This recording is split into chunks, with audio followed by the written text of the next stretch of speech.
سے اس نے ایسے مذاق میں کہہ دی کہ اگر میں جہنمی ہوں تو تمہیں 3 طلاق کی۔ تو بعد میں اس کو یہ ریئلائز ہوا کہ شاید جو میں نے بات کی ہے یہ غلط ہے، ٹھیک ہے۔ تو اس نے اپنے رائے کہ جتنے بھی علماء کرام تھے ان سب کو اس نے اکٹھا کر لیا۔ ان میں ایک عالم ایسا بھی تھا جو جوان تھا، 22-23 سال کا، 23-24 سال کی، تو وہ بالکل ینگ تھا۔ تو اس نے نا سب سے جو جتنے بھی علماء کرام تھے ان کو یہ بتایا کہ میں نے نا اپنی بیگم سے یہ بات کی کہ اگر میں جہنمی ہوں تو آپ کو 3 طلاق کی۔ تو وہ سب نے کہا کہ ایسا طلاق ہوگی، تو سب جتنے بھی علماء تھے ان سب نے یہ کہا کہ ایسی طلاق ہوگی۔ وہ جو نوجوان مولوی تھا نا وہ ایک سائڈ پہ بیٹھا ہوا تھا خاموش، وہ سب کی باتیں سن رہا تھا۔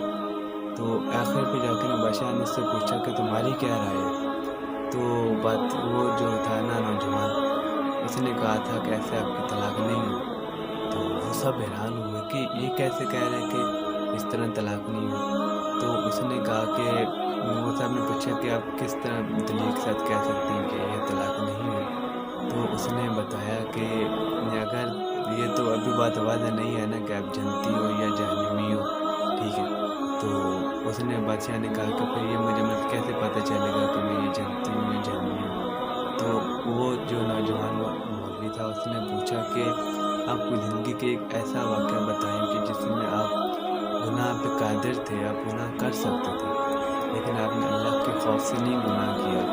تو وہ بادشاہ نے کہا کہ ہاں، ایک دفعہ کا ذکر ہے کہ ایک دن میں اپنے کمرے میں گیا، آپ گاہ میں گیا، تو وہاں پہ دیکھا جو نوکرانی تھی نا وہ پوچھے لگا رہی تھی۔ تو میرا دل مل کے وہ غلط سائڈ پہ گیا، تو میں نے نا اس کے ساتھ گناہ کرنا چاہا۔ تو وہ رو پڑی، اس نے کہا کہ خدا کی خیر سے ڈرو۔ تو میں ڈر گیا اور میں نے نا اس کو جانے دیا۔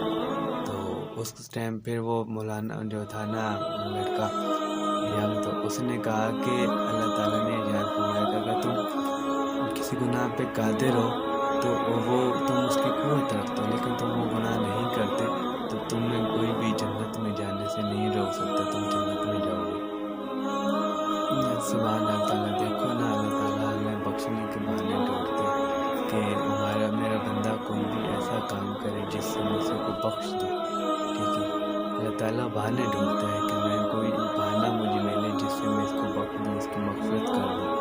تو ہمیں چاہیے کہ ہم ان گناہوں کو چھوڑ کے اللہ تعالیٰ کی طرف توجہ کریں، نیکیاں کریں، اچھے کام کریں۔